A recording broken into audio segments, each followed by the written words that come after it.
Our next speaker is a spokesperson for the Speak campaign. Please welcome Amanda.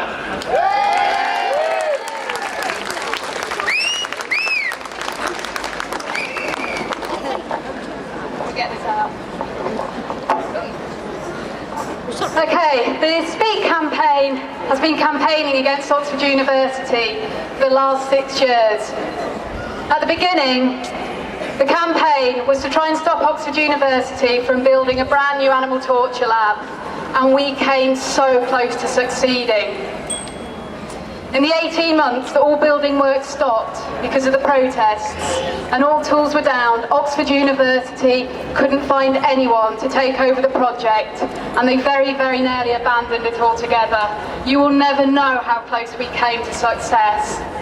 Unfortunately, they did find someone, and the building is now complete, but at a huge financial cost. The lab was originally meant to cost £18 million. Recent figures have shown that in actual fact it cost £30 million. And it cost £6 million in security. That's £18 million that the animal rights movement have cost Oxford University.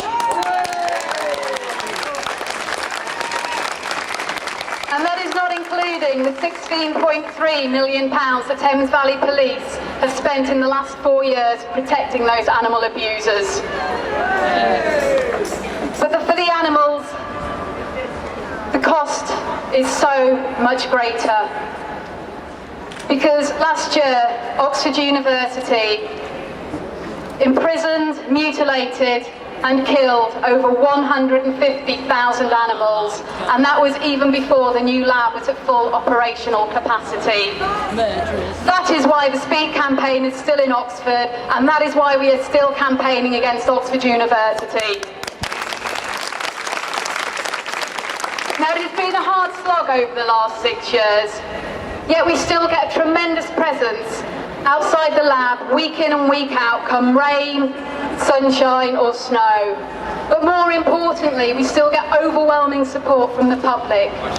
And it really is so important that we all engage with the public at every opportunity. We must show them that they are being deceived into being complicit with the hideous crime that is vivisection.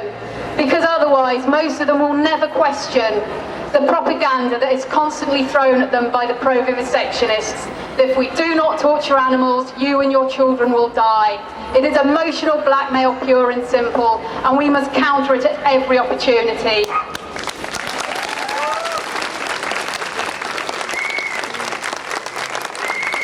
Now, ending vivisection is not going to be an easy fight to win or a quick one. We may have won several battles along the way, closing down such places as Consort Beagle Farm, Hillgrove Cat Farm, Shamrock Monkey Farm, the Newchurch Guinea Pig Farm, and stopping Cambridge from building the largest primate research centre in Europe.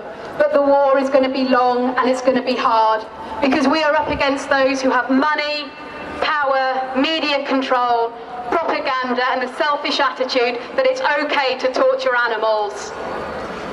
Now, I've used the term war, and I know that some people might think that that's not appropriate, that it's too aggressive and too angry.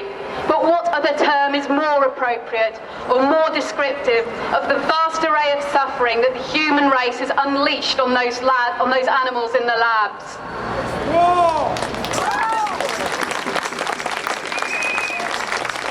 If it was people being held inside labs, we wouldn't be considered too angry or too aggressive. It would be considered that was what was needed.